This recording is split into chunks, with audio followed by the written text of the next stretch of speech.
I'm David Covington. I'm your host for today's episode. I'm with RI International and Behavioral Health Link, and excited to have Monica Johnson, former interim director of the Department of Behavioral Health and Developmental Disabilities for Georgia, longtime state leader in one of the pioneering areas for crisis care, and now our director for the 988 and Crisis Coordinating Office at SAMHSA. So it's thrilling to have SAMHSA continue to lead with NASMHPD and to have Monica here today.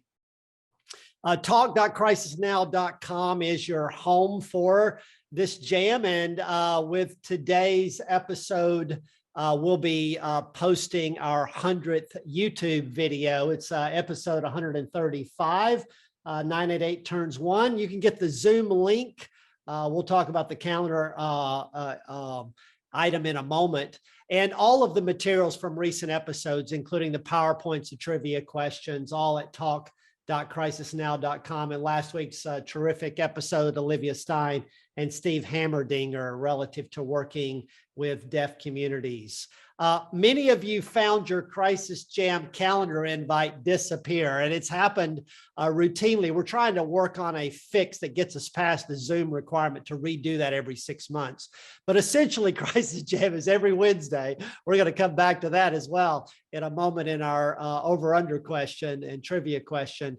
But if you are trying to get that back in your calendar, know that we're meeting every Wednesday except for the holidays at the end of the year, basically. And we've got a link to get that back in your calendar if you're trying to do that. If you take your phone and take a picture of that code in the middle, you'll get straight to the YouTube channel. And with that, let's jump in and set the stage. We talked a little bit about our why to start. And our why really keeps being informed by the voice of the lived lens. Halima Shegow, we first met a number of years ago when she presented some poetry in Sweden at the International Initiative for Mental Health Leadership. And Halima, you've been a featured guest on the Crisis Jam. Thanks for joining us from Sweden. Are you with us, Halima? Hello. Halima, you battled traffic this morning. I did. Unfortunately, it was some issues with the train. How many mornings do you have issues with the train? Well, it's not morning here. It's like 6 p.m. So, but Halima, yeah, I get what you mean. Give us some words this morning. You've spent a lot of time putting your lived experience to poetry. Yeah. And today I would like to share a poem with you guys. It's called Lose Yourself. So I'm just going to start.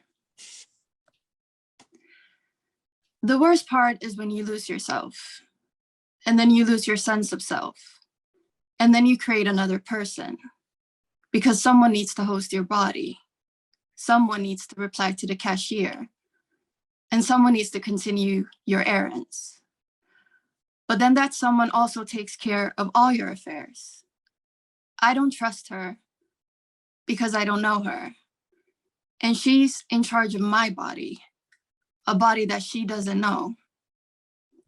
And then there's a battle with your mind's idea of your former self versus the current host handling your business. And you hate the way she handles your business. So you tear her apart. But then even the idea of your former self becomes so weak from the fighting that eventually she disappears. So now you're left with someone that you hate. And you start to think that that person is you because it's the only thing now left in you from all the constant war.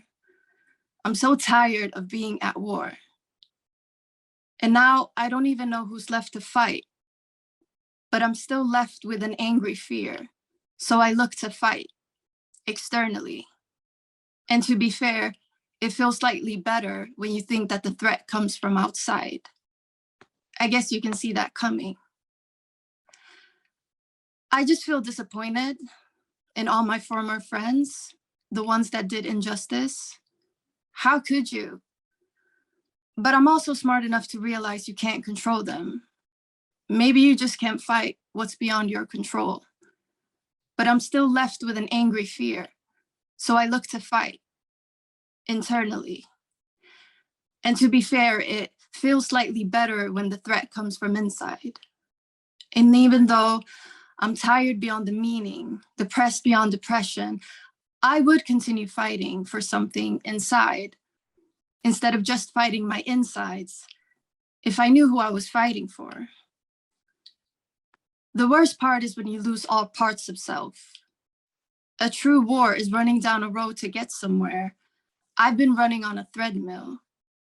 And when I need a little rest, and only a little, because resting obviously means something else if you rest forever, I get off it for a while. I get off the treadmill. Do I go back? What's the point? I don't know where it's heading. Or sometimes I'm brave enough to realize that it's nowhere. I would actually fight if I knew who I was fighting for. The worst part is when you lose yourself. That's where I've been. That's where I am. And that's where I've been for a while now. Lost. Just running on the tiny hope that maybe I don't need to be found. Maybe the real me just needs to find its way down a real road. Thank you so much.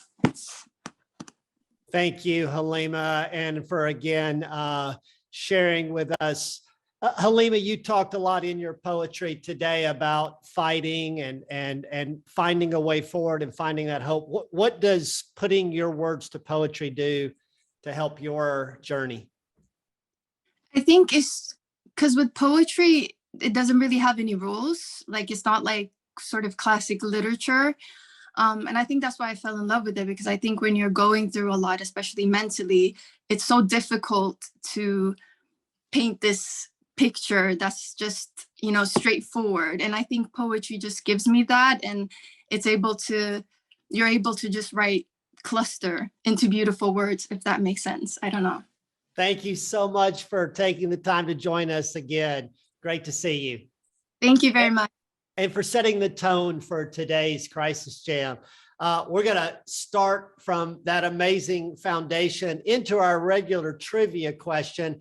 And we've got a friend of the show joining us again. Eitan, do you have a Crisis Jam t-shirt already, or is this going to be your first? I actually do not. So I am thrilled that this hopefully is an opportunity to get one. Great, great. Well, Eitan, a former chief of staff at SAMHSA, related to the 988 and Behavioral Health Coordinating Office, and an MBA candidate at Harvard Business School. And Eitan, I don't know how much you've been able to keep up with the Jam since you've started into your new work, but you know the Jam officially starts at noon every Wednesday, but we do actually have one of our rotating hosts make small talk starting at about 10 minutes till. Today we did Michael Jr.'s video on the why, but we featured a number of songs over the course of the show. Which of the following was not a previous Crisis Jam pre-show segment? Crisis Jam pre-show segment. Was it 800-273-8255? That song? Was it Everybody Hurts? Was it If I Were a Fish, or Whatever Gets You Talking? Which one of those was not featured previously in the Crisis Jam? You may need some help on this, Eitan. This is not an easy one. What are the chances? I feel like Richard's been on so many of these. He must have a decent memory for this. Richard, are you on? Eitan would like to phone a friend while the audience is filling out the poll. David, I am on, but, you know, other than, you know, figuring that the Logic song had to have been part of it, the other songs, I don't know how to pick between those. All right, so let's see what the audience thinks, our loyal Crisis Jammers, if we can see. So they think it's If I Were a Fish. That's 48%. Behind that, the Logic song, and then Everybody Hurts. And finally, everybody seems to think Whatever Gets You Talking was definitely in the Crisis Jam. So not a lot of help, but I think Richard took one off the table for you, Eitan. would have taken the same one off the table. And this is a super smart audience, as I've learned over the last 2 years. So I'm going to trust the audience. With Yeah, answers. and normally that's the right call, Eitan. Today, and look, if I were a fish, seriously, that's what was featured in the Crisis Jam. It absolutely was one of the viral mental health anthems of the year. It was actually REM's song, and Eitan, you're too young, so it's fair. But back in 1992, REM's straightforward lyrics, dramatic string arrangements, and beautiful melody were designed exactly to impact teen suicide and to give hope that there was a way forward. But that song has not been highlighted till today. Eitan, it's great to see you. Congratulations to everyone on the 90-date upcoming anniversary. Yeah, and thanks for being here, Eitan. Drop into the text chat what you're doing and where you're going with your MBA. We were really loved working with you when you had that chance to bring in some of that role directly. Next, we're going to go to, let's see if Laura Evans has joined us. I knew she was going to be a minute late for a brand new segment, the Over Under. Laura, are you with us? Laura may not be with us yet. If she is, she can jump on, but I'll share because I talked to Laura this morning. The over under is a trivia question, and the answers are either over or under. Here's the question. How many unduplicated principal speakers has Crisis Jam featured, including all the segments, trivia, roundtable, lived lens, etc.? So I asked Laura, what's her guess? Laura is one of our top hosts in the show, maybe hosted more than anyone else. And as she went through her head and thought about, obviously we've had many shows, but Laura's been a host dozens of times and been in the roundtable, been in the trivia. So we're talking about unduplicated. How many unique people have been principally featured in the jam? So Laura's answer is 70, and your job as the audience is to say, is it higher? Is it lower? Is it over or under that? So let's bring up the poll and let's see if Laura can split the audience, because that's the goal of the over under.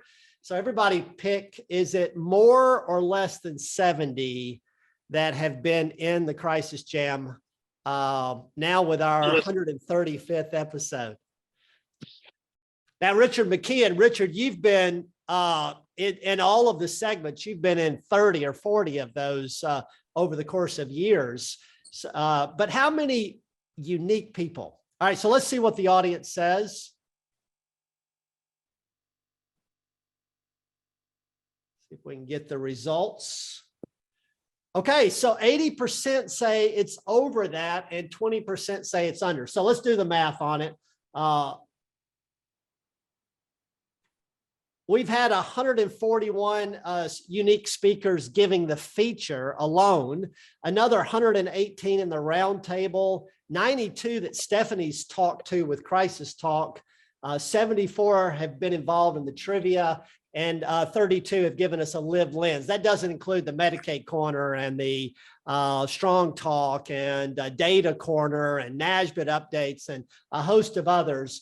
But altogether, there have been about 500 segments. And in those 500, we've actually had 350 unique voices principally featured in the Crisis Jam. So 3,000 or 4,000, 5,000 of you have joined in and participated in at least one meeting or watched us on YouTube. But there have been 350 of you who've given a talk during these shows. So let's briefly run through the highlights over the last few years. It's the top 10. We did this a year ago. I'm going to start again with number 10 was that If I Were a Fish. If I were a fish and you caught me. Mental health anthem that was on TikTok and went global. Number 9, Ken Norton from NAMI, New Hampshire, talked about psych boarding over a year ago. But Ken was the first person to use the phrase, he called it the Crisis Jam. And that stuck and has gone with us. Coming in at number 8, the amazing tech edition where we had leaders from Google and YouTube, and it really had an impact on the show itself. Number 7, another song, and this one the Ad Council, whatever gets you talking video. Number 6, the race and equity focus of our Strong Talk that Vic Armstrong and a host of guests from Preston Mitchum to Tanja Miles back in our 100th episode. Number 5, the amazing presentation on LGBTQ plus populations that Angela Weeks led back some time ago, one of our more popular. And at number 4, the focus on mental health shouldn't come in a police car. Ron Bruno's been a featured speaker a couple of times and highlighted what has been one of our most sought after topics. Number 3, the record for YouTube watches has come from our special edition youth episode on the national guidelines that Dr. Anita Everett and Dr. Belina Shaw presented back in January. And in that special edition, we had a lived lens, the promise of 988 from Haley Winterberg, but it really has been these lived lens sections, which has given so much heart, like Halima's poetry to start us off today. Haley, if you'll think about Tina Jones during that LGBTQ, Preston Mitchum, and so many others who have shared what it will be when we arrive as we continue this journey of building the resources and supports. Coming in at number 2, the audience really loves the 1-800-273-8255 Logic presentation at the MTV Video Music Awards that Dr. John Draper was the host that day and actually present at that. And number 1, asked the green room this morning, and Megan from the NASMHPD team said, absolutely, the Go Live event that Miriam presented back a year ago now. And thrilled to follow that up a year later as we continue this journey with Monica Johnson from SAMHSA. Monica, thanks so much for your leadership, for the work of the SAMHSA team, and for joining us on this special edition 988 Turns 1. David, thank you so much for having me. I have the whole team actually in one place right now. So we're celebrating this week together, and we're excited to be here at this 1 year moment in time. Hey, Eitan.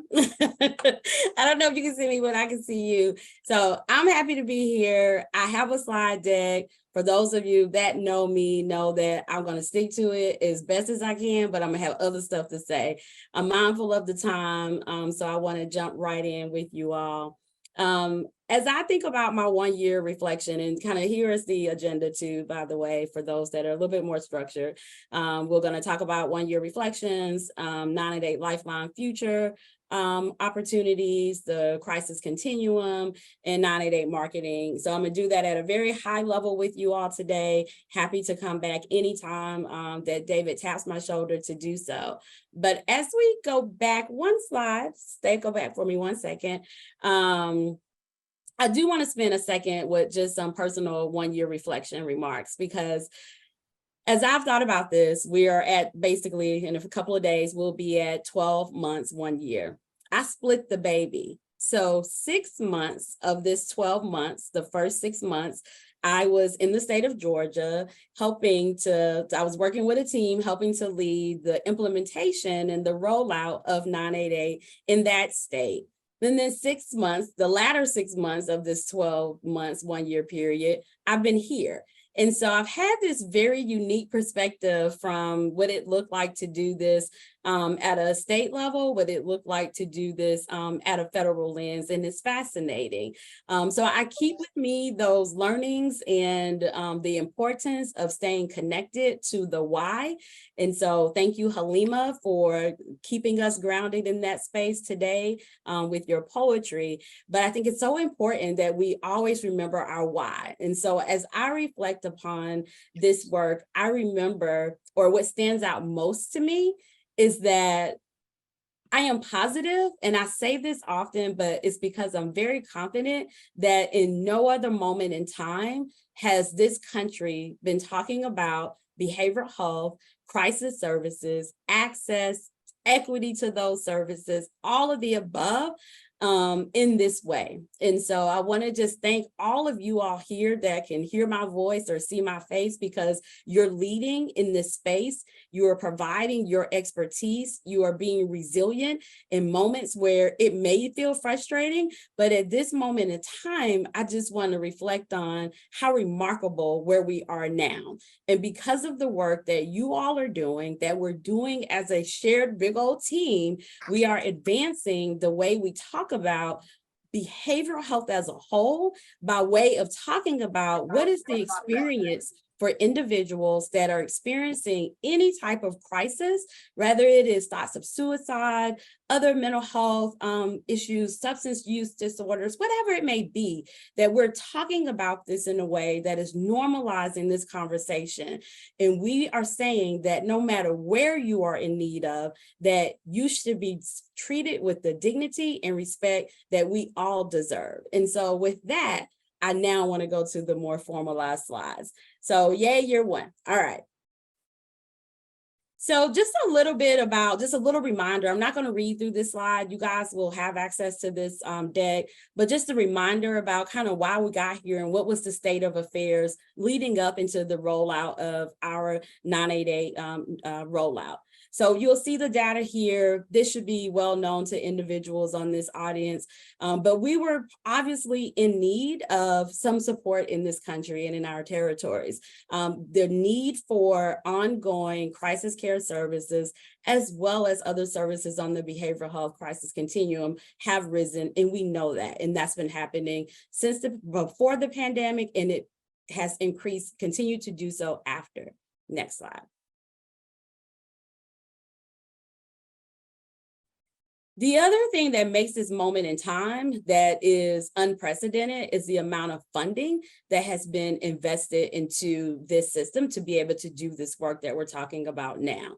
So the most important thing, if you want to remember two most important things, and you can't see the small numbers, that the bars went from really small to really big.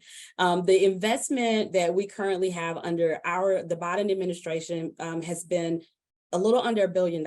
This is a lot of money to invest in the system, and it demonstrates the level of priority that is being put on this specific book of business, and that is unprecedented federal response. So what we know, off my screen. So what we know as we think about, well, what have we learned in the past year? So we've learned a lot. I've learned a lot for sure, but we've all learned a lot. Here are some things that stood out for us. What we know is that we received more than 4 million contacts into the 988 system. So rather that's via call, text, or chat. From July 22 to May 2023. So you can see what that averages on a month. That's about 360,000 contacts monthly as an increase. May 2023 versus 22, if we look at the 988 Lifeline, there was about 159,000 more contacts, and we significantly improved how quickly contacts were being answered. Calls rate increased by 45%.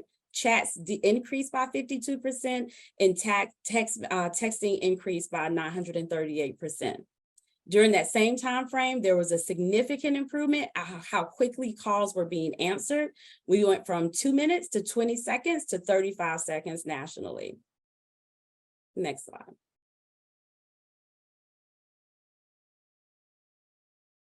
I've already highlighted the significant investments from the Biden-Harris administration, obviously cannot be underscored. The national answer rates and calls, again, have increased. States and territories, tribal nations are all talking about steps to enhance the local crisis continuum. This is the part that I spoke a little bit about earlier that I find fascinating as I get the opportunity to talk to different states and tribal communities and territories, is that everybody's talking about this. Not only is everybody talking about ways to improve access to crisis care, people are also talking about, then by default, the behavioral health continuum. And so at no other moment in time can I recall in my 26 years of doing this work has something so unprecedented happen. And not only are these conversations happening, but we're seeing actual appropriations happening at state levels. State and local legislative bodies are investing in this work. And so the need is there. It feels very bipartisan. Everybody is recognizing that these are conversations or things that are impacting all of us and not just some of us. We've enhanced technology across the 988 Lifeline system. We've bolstered cybersecurity. We've launched a new learning management system for crisis counselors. We've expanded the 988 Lifeline Partner Network to include more tribal communities as a part of our grant-making processes. As we look ahead to year 2, we want to really focus on enhancements, and increasing support for priority populations is one way to do that. Specialized call, text, chat supports for LGBTQI+ youth and young adults under the age of 25. We just came out of what we were calling a pilot phase for this work. That is now moved beyond pilot, and it is here. So we are out of the pilot phase for that. The need clearly was there, and we're glad that we have the capacity to meet that need. We will be, by the end of the year, Spanish text chat services will be rolling out, video services for people who are deaf or hard of hearing, and for whom video phone is the preferred method of communication will be coming soon. And then again, ongoing partnerships with our tribal nations, and particularly around making sure that we're providing the right level of support, training, technical assistance, et cetera, for our tribal grantees. One of the biggest areas for me around when people ask me, what are some of the things that you feel like we really need to be focused on when we move outside of kind of people and priority populations, right up after that is comms, communications. And so everybody knows that we started out kind of in this, more cautious space around an aggressive marketing kind of campaign, but we're moving to now, we need to be talking about this. And so much more outreach and education around what is 988. Too many people still don't know what 988 is. And so outside of our collective bubble, how do we continue to educate, do the right marketing, et cetera, to make sure that we can continue to encourage people to seek out support as they need it. We'll be standing up a technical assistance and training center, and as a part of that, for crisis to continuum work in 988. So that's exciting, and that's new. That's a newer initiative that we'll be rolling out pretty soon. But some of the initiatives that have come out from under that technical assistance center, guidance for law enforcement response to crisis situations, an example, publishing that toolkit. You see here conducting a learning collaborative for states on mental health crisis continuum. We work very closely with the Centers for Mental Health Services under Dr. Anita Everett to make sure that we are braiding carefully this continuum as best as possible. Okay. Yeah, that's cool. Change that now. So I got muted, but I think you was trying to mute someone else. Can y'all hear me? Yes. Okay, thank you. Thank you, Leo. And then again, one of the other questions I get a lot is the coordination between the role of 988 and 911. So we hope to continue to be able to do the following things that you can see. Again, advancing policy, so decision-making around this subject area, best practices, and publicity and promotion. We understand that our partnerships with law enforcement is very important, and that we need to be coordinated in all of our collective efforts. Next slide, please. So the next question I get a lot is, so what's the big picture? What happens after the call? And so just again, thinking about our role is to think about what is the blueprint for the future of crisis care. We believe obviously it is built on everyone having an experience of having someone to talk to, someone to respond, in a support in a safe place for help. So typically this is what it may look like. Of course, the line and then mobile crisis teams, but we know there are many other ways in which communities can deploy response services, but that's just one example. So just as stabilization centers, we know there are peer respite centers. We know there's a whole bunch of things in this ecosystem that really come together to create a comprehensive crisis care continuum. We'll be continuing to make sure that we're learning so that we can support states in this federal state partnership. When I say states, I mean providers, I mean individuals with lived experience, I mean communities, I mean the whole ecosystem. We could go to the next slide.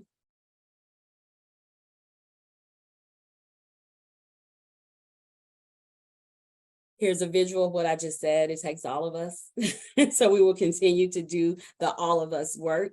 And looking for ways also to make sure that we have the ways in which we can be informed, so that we are making decisions that are informed from our partners in the communities, in our states, in our contact centers, in our all throughout the network of the different type of entities. Next slide. So this is my staple, Mark, because I'm never going to just only talk about what happens when someone is in crisis, because I feel compelled to always talk about ways in which we prevent someone from experiencing crisis. So making sure we're still talking about the upstream services, still talking about what are the natural supports that we can make sure that we're shoring up. Those are there, you're all familiar with them. And of course, talking about treatment, intervention, pre-crisis, but also when the crisis passes. The crisis is a moment in time. And so how do we create a system that is built for everyone and for where you are in that moment in time? So this will continue to be a focus of ours as we look ahead to year 2. I'm going to go ahead to the next slide.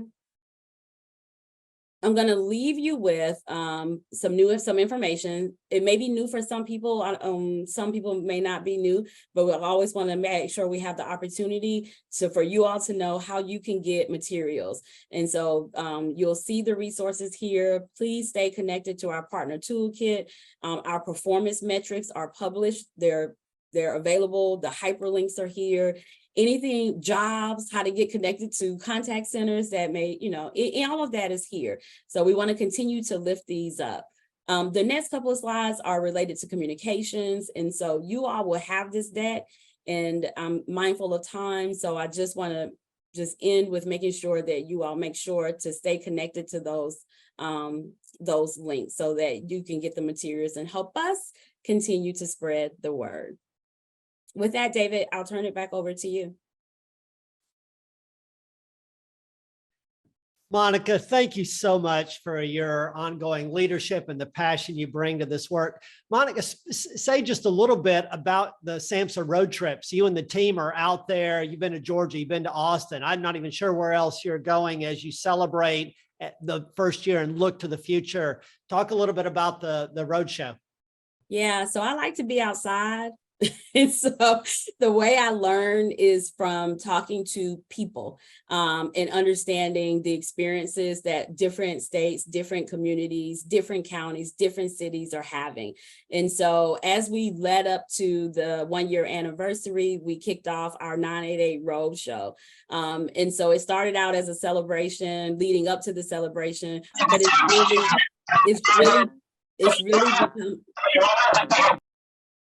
it's really become more of a way to understand and what is happening. And I've seen such good things. So y'all know I come from Georgia. So Georgia, is going to be my baby, but Georgia is going to be home. But they're doing some remarkable things there. We hit Austin, Texas next, which was super impressive. We will be in New York later this week, and then we'll be heading to Missouri after that. That is the list that I have as of now, but we will be coming to a state near you. And the whole goal of this is really, even outside of the official tour, I'm out here talking to states in any way I can, rather it's jumping on the SAMHSA regional directors calls, if it's inviting myself to some collaborative. I really need to stay connected. It's so important to me to continue to just be my authentic self. And the way I learn is for people to tell me what's working and what's not working. So I'll be out there in the streets, David. Terrific, Monica. So wrote down several of the yay year 1 I love the most, but Monica, it's just a dream blueprint that you've laid out. This focus, not just on 988, but the kind of mobile crisis and crisis stabilization, crisis receiving work that you've talked about, not just on suicide prevention, but mental health, substance use, et cetera. And this convergence of a marriage of state and federal. It's such an exciting effort. And thanks so much for the work you continue to lead. Thank you. Thank you for your leadership, David. And thank you to everyone on the call and everyone who is so committed to this work and show up every day in the way that you do, in the special way that you can, to make a difference in someone's life. So yay, team. Thank you all so much. And Monica talked about being here for half of the first year as she transitioned from her Georgia work to the 988 crisis coordinating office at SAMHSA. Dr. Tia Dole brings us a similar experience transitioning to Vibrant about that same time, Dr. Dole. Yes, and I think I share Monica's experience as someone who ran a crisis center, and so who subsequently became part of a sub-network of 988. So it is funny to be on both sides of the aisle. And I'll say, I know I just have a couple of minutes. I hate following Monica because she always does such a fantastic job. And just as a special highlight, as nice as she is in this meeting, that's how she is in real life. She is a real true leader. And, you know, every day I feel grateful that she's our primary partner in this. So I'll just highlight a few different things really quickly and say, you know, Monica shared the numbers. What I'll say as the Chief 988 officer is saying that some of the things that we're really just so proud of is everybody sort of like in this call, first of all, and our crisis centers. And I think, I don't know if I highlight their work enough. Every time I go to a crisis center, I'm just sort of in awe of the day-to-day work that folks are doing. So what I'll say is that the things that I'm probably most proud of is the launch of our LGBTQ sub-network. We have a number of crisis centers now answering calls and chats and texts for LGBTQ youth across the country. I think establishing that as a sub-network has been something that has taken some time, and I'm just really proud of the work. I think the other thing that is probably less known is that actually Vibrant created a unified platform, which is a CRM for all crisis centers in our network to use for free. And we're getting amazing feedback that it's extremely helpful, and we're hoping that more people will go on and use it over time. And then Monica had mentioned our average speed to answer really dropping. To me, that is probably the most critical data point to think about what happens with the abandonment rate over time. And so if you know that first 30 seconds is the most critical time for us to be able to jump in and answer calls. And so knowing that we've halved our average speed to answer is something that we're really very, very proud of. And ultimately speaking, just like the pure volume of people that we are serving, you know, millions of people have reached out to us, and we know that during the next fiscal year, we want more and more people to reach out to us. So what we have to look forward to in for the next year are a few different things. Video phone is coming, which is super exciting. Folks being able to, who are deaf and hard of hearing, to be able to speak to counselors in the way that they want.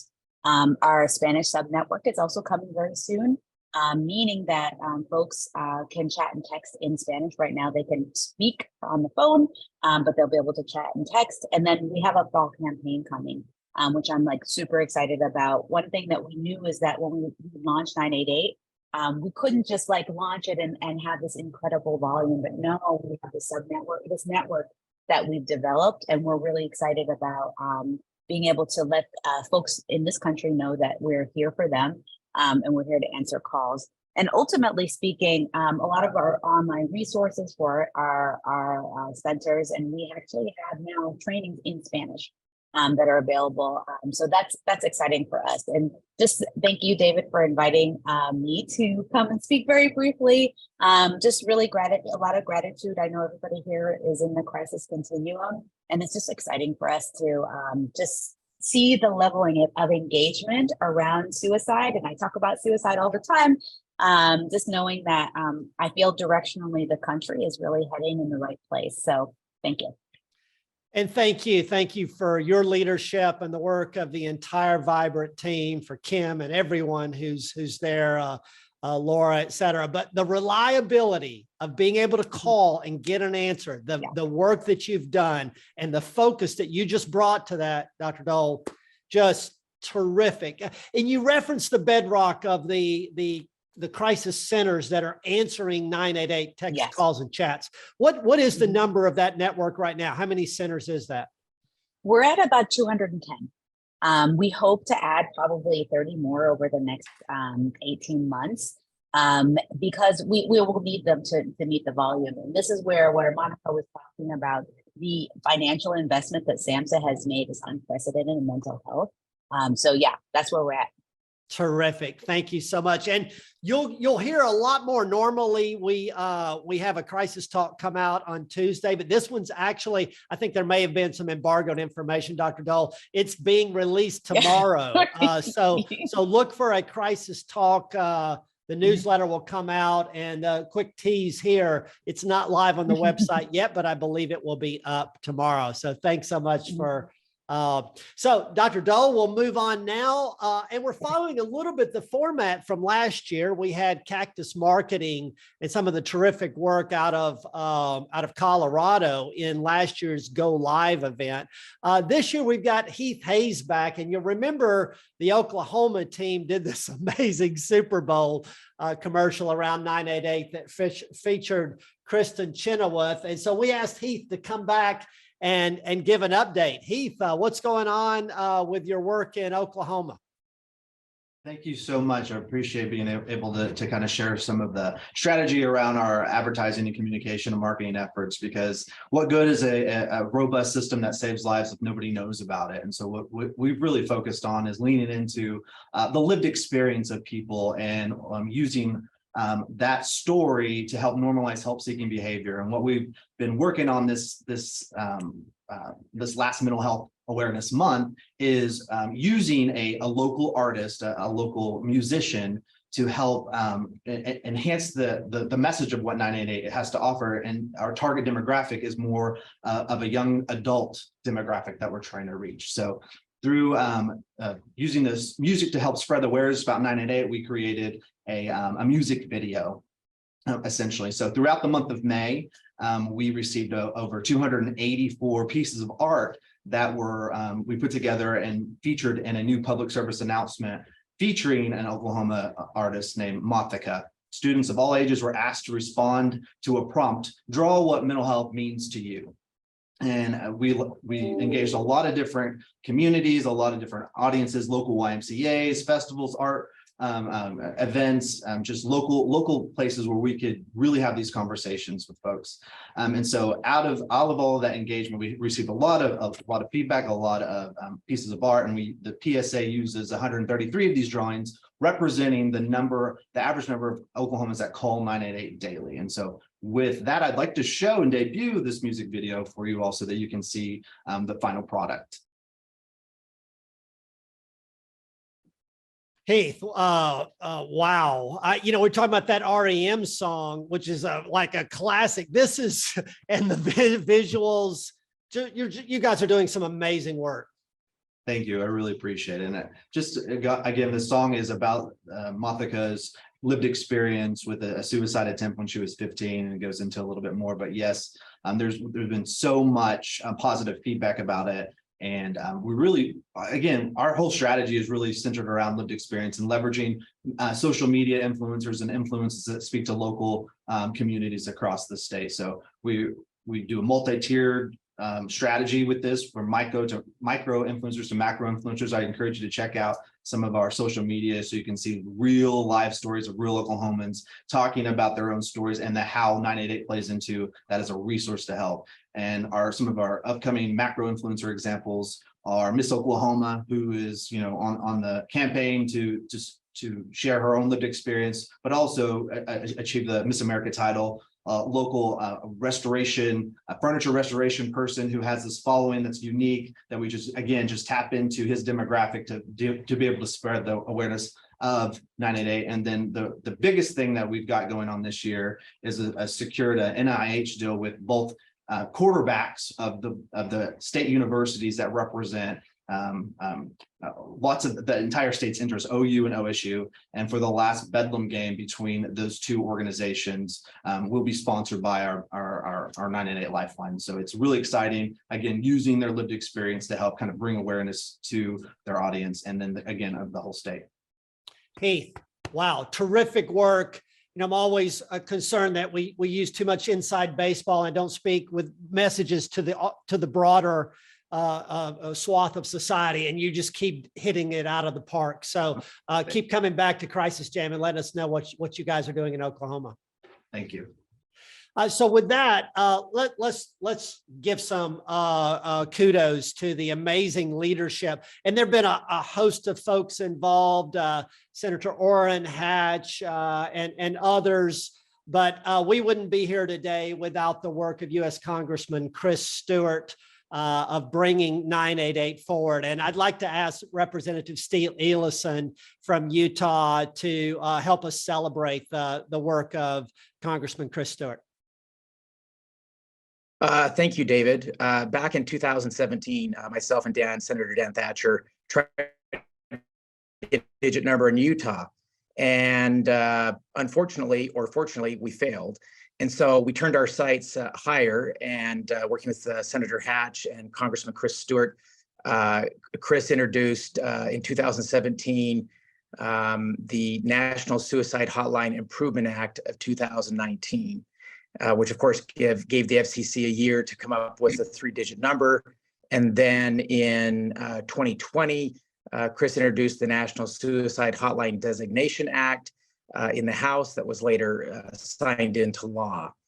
I'll just share this quick story. We have this saying that the states are the laboratories of democracy, and we failed in Utah, but the national laboratory worked, and how fortunate we are that we failed in Utah, because now we have a national number. Chris may not know this, so I'll share it with him, but in November of this year, 2023, Canada will go live with 988. And so America is the laboratory of democracy for the world. So thank you, Congressman Stewart, for all your work. You've been an absolute champion, and we're very happy to have you with us here today. Well, thank you. I don't know. I want to make sure before I talk for a long time. Can you hear me? Are we okay? Yes. Okay, thank you.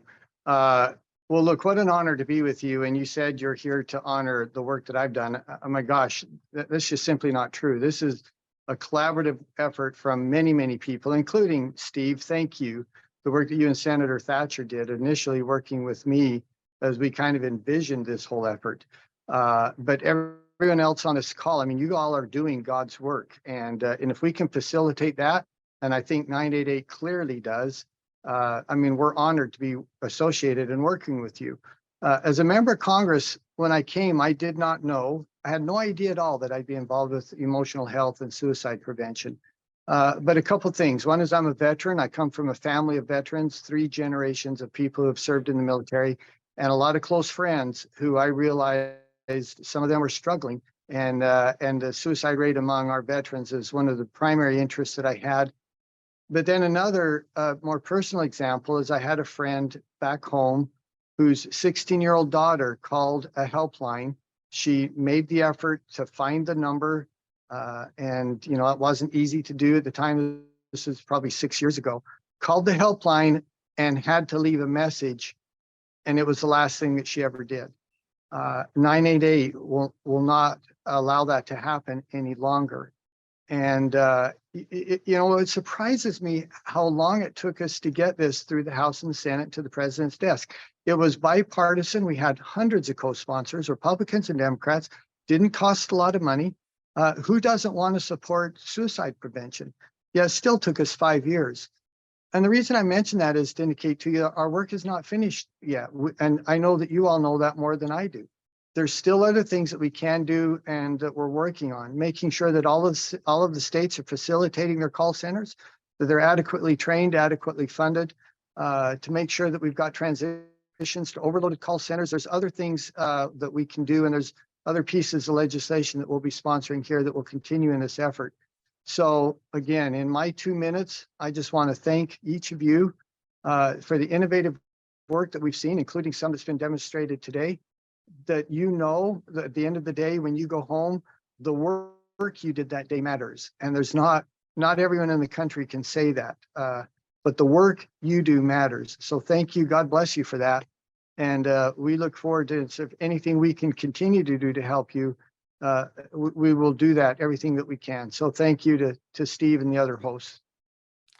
Congressman Stewart, thank you so much. I remember when you and Seth Moulton did the piece in the Washington Post, and I thought, what a watershed moment that 988 is going to move forward and garner the public's attention and it being okay to get support. So thank you so much.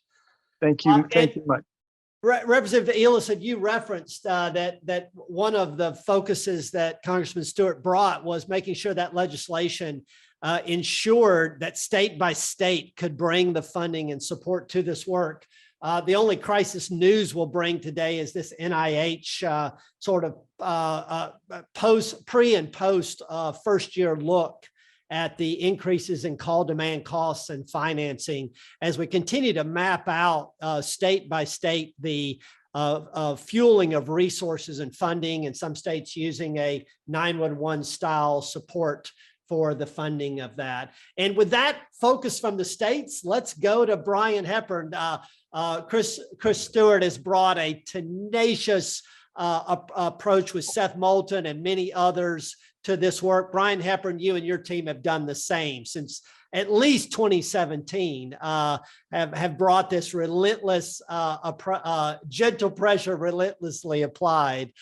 Brian, what's your reflection on this 1 year anniversary? Well, thank you, David. And I have to say, I'm just overwhelmed by this 988 jam. It has been fantastic. And to think about the participation of Congressman Chris Stewart and Representative Ellison, bringing, as you said, bringing in the emphasis of the states. But before I say anything more about that, I do want to go back to thank SAMHSA for their leadership. Assistant Secretary Miriam Delphin-Rittman has been fantastic, picking really good people to work on the 988 team. For example, the director, Monica Johnson, who we just heard about, who was outstanding in Georgia and brings that expertise to SAMHSA. The SAMHSA team has been tremendous, as has Vibrant. Tia Dole expressed very well the importance of the work that Vibrant has been doing. And I want to thank you, David. I don't think there's anybody that's associated with the jam more than you are. You and your team have done such excellent work in many areas, including the jam. I did want to spend a moment on the states. Heath Hayes did a really good job with the video, and I think that's a good example of what's happening in many states, but Oklahoma is taking the lead. The commissioner there, Carrie Slatton-Hodges, has been fantastic, working with her team, people like Heath Hayes. Just this video, I think, is going to be as effective as any video that we've seen. So I did want to say that we've done great work. Thank everybody who's on the call, who has participated, particularly all the states and territories that have been working on this. However, we know it's 1 year, right? We need to take a deep breath. We've got a long ways to go, but this has been a fantastic year. We need to celebrate. So very quickly, I want to bring in Dr. Sims and then Megan. Dr. Sims? And thank you, Dr. Hepburn.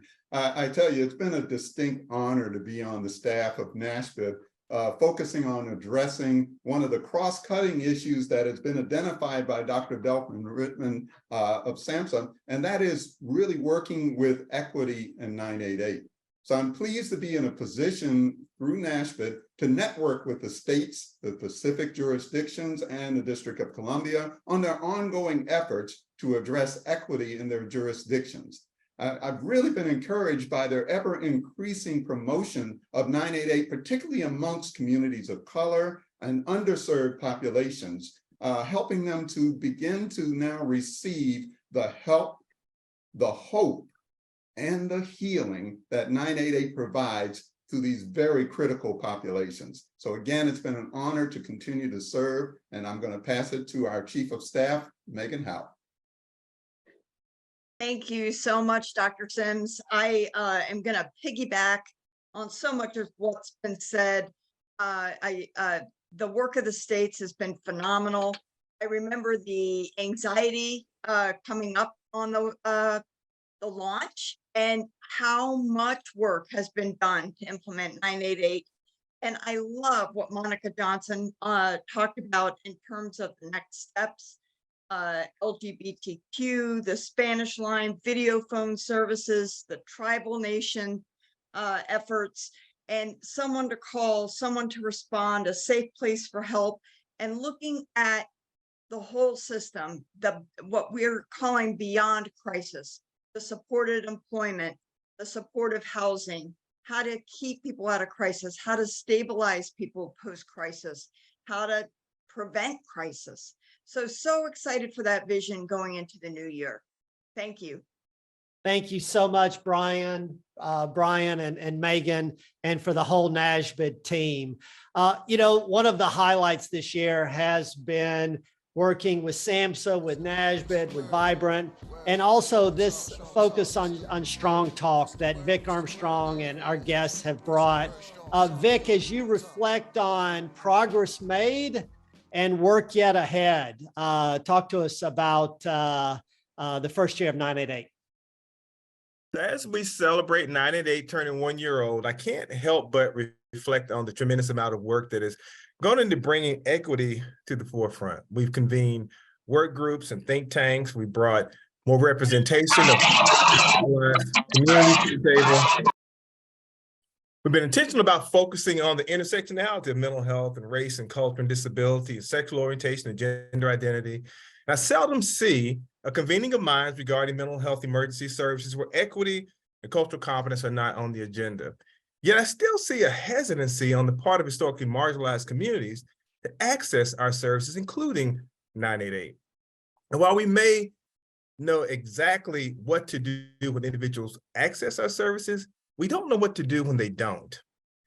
But in this deficit, I also see opportunity. Perhaps the next iteration is rather than simply inviting communities to our table, it is in asking permission to sit at theirs. The opportunity to move beyond cultural competence to contextual competence, understanding the framework of the communities we seek to serve. Communities are built upon relationships. Communities have a shared sense of consciousness. What happens to you impacts me. They have emotional identification, a feeling of belonging together, and they have common ends, similarity in language and culture and customs and traditions. And similarly, our mental health, regulatory, and provider community also has distinguishable characteristics in that policymakers and scientists and healthcare practitioners often value objectivity, precision of measurement, and control of what we may characterize as white noise. Providers are trained pathology detectives. We are a diagnosis-driven system, whereas communities are relationship-driven. Communities value lived experience over measurement, and they value strengths over weaknesses. Consider, for example, that literature suggests that Black Americans are much more likely to reach out to a faith leader when experiencing depression or anxiety than they are to utilize a mental health professional.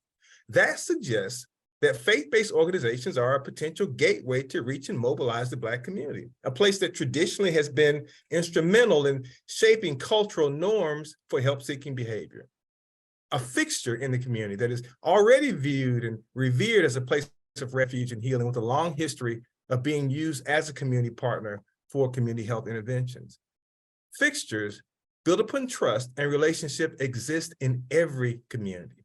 And there exists an opportunity to build them into our crisis continuum. Sometimes the obvious answer is not in inviting me to access what you offer, but in meeting me where I am, literally. That's how we make our resources culturally relevant. That's how we build relationships as opposed to building programs. That's how we make access more than providing physical proximity to traditional resources, but about providing resources that are relatable to my lived experience, resources that I am willing to utilize. That is how we make care that feels like care, and that is Strong Talk. Vic, lots of heart emojis showing up in the gallery today. Thank you so much for your continued leadership. And let's talk more about Soul Shop and the work you're doing with AFSP this coming year. And let's make concrete the concepts you just talked about. Terrific. We're a little bit over time today. I apologize for that, but appreciate so much every one of you participating in this learning community. The Moving America's Soul on Suicide final documentary will be coming out in the coming weeks. Next week in the Crisis Jam, Dr. Chuck Browning and the medical role in crisis care. We're going to follow up on some work with NASMHPD and Dr. Pinels. The following week, Dr. Otelia Hunter, grief, an overview for providers. Look, it took 30 years to build out 911, the capacity of ambulances to be quickly on the scene, and emergency departments that you could get into and get treatment, and parallel to that, the prevention work to save lives from heart disease and car accidents. We've seen a phenomenal amount of work in the first year of 988. And yet Brian and Monica and many others, Congressman Stewart, talked about the journey is just beginning. Thank you so much for taking part in that. It's a tremendous why to all be working together on. And we hope to see you next time in the Crisis Jam.